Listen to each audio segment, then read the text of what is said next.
Welcome to my channel. Don't forget to like and subscribe. Hi friends, my name is Rachel. I'm 25 years old and live in a small town in Canada. I work in a bookstore. It's not a big store, just a quiet place with shelves full of stories.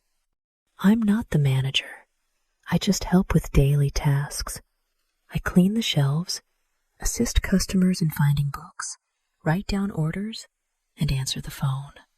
I started this job almost 2 years ago. When I got it, I was happy.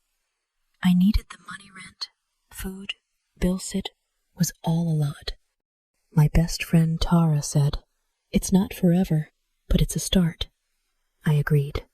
The store was close to my house, and the people seemed kind. It felt safe. But things started to change 4 months ago. A new manager arrived. His name was Jason. He was tall and wore shiny watches. On the first day, he smiled a lot and said, "Let's make this store better together." He brought donuts and asked me, "Do you like working here?" I smiled and said yes. I thought he was nice. But after a few weeks, his smile changed his words too. He stood too close when he talked and made inappropriate comments. Once, he said, "You're too smart to be just a helper here." I laughed, but I didn't like it. One evening, I was closing the store with my coworker Emily. Jason stayed late too. He said, "Rachel, let's grab dinner, just us." I replied, "Sorry, I have to go home." He looked at me and said, "Don't make me regret being friendly." That night, I sat in my room, staring at the wall. I felt cold. I needed the job, but I felt unsafe. What if he fired me? Over the next few days, he gave me too much work. I was running all over the store. He watched me and said, "Don't slow down now." I forced a smile, but inside, I felt scared. I didn't know who to talk to. Tara didn't work there, and my family lived far away. I felt alone. What if people didn't believe me? Jason was good at pretending. He smiled in front of everyone. Then something happened.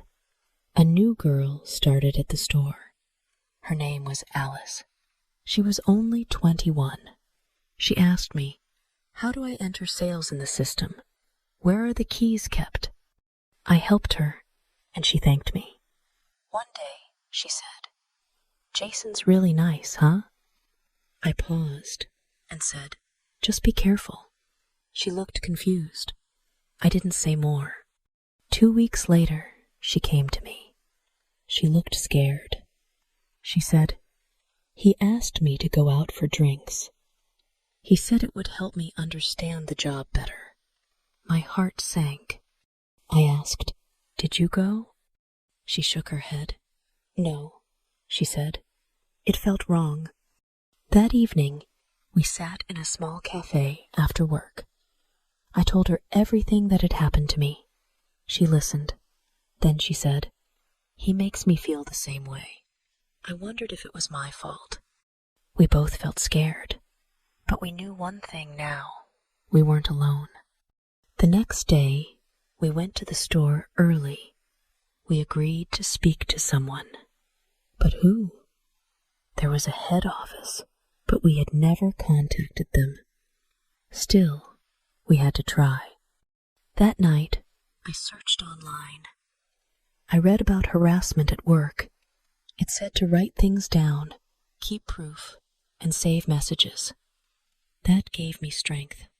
For the next 2 weeks, we kept records times, dates, and messages.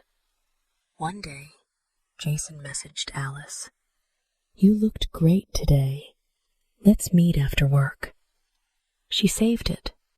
We took our notes and went to the main office. We asked to speak with someone. A woman named Mrs. Singh sat with us. She listened as we told her everything. She didn't speak for a while. Then she said, "I believe you. Thank you for coming." 2 days later, Jason didn't show up.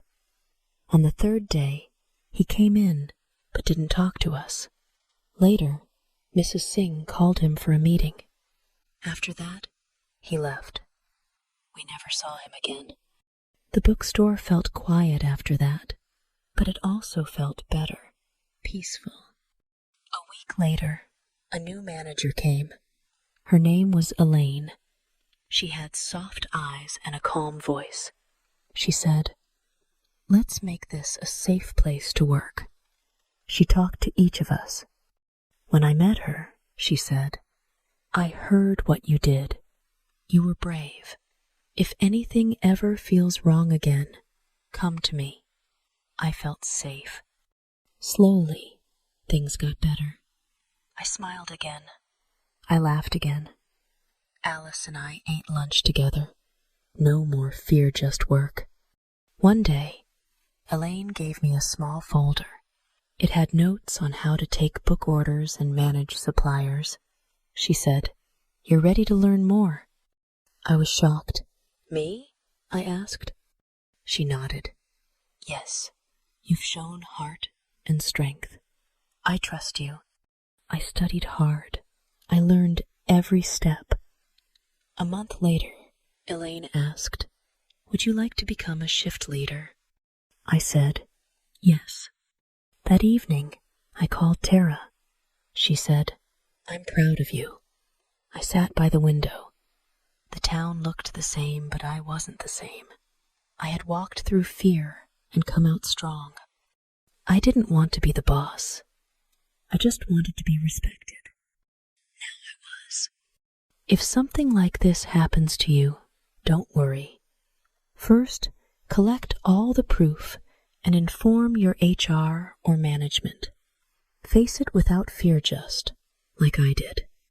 If you enjoyed the story, don't forget to like, comment, and share.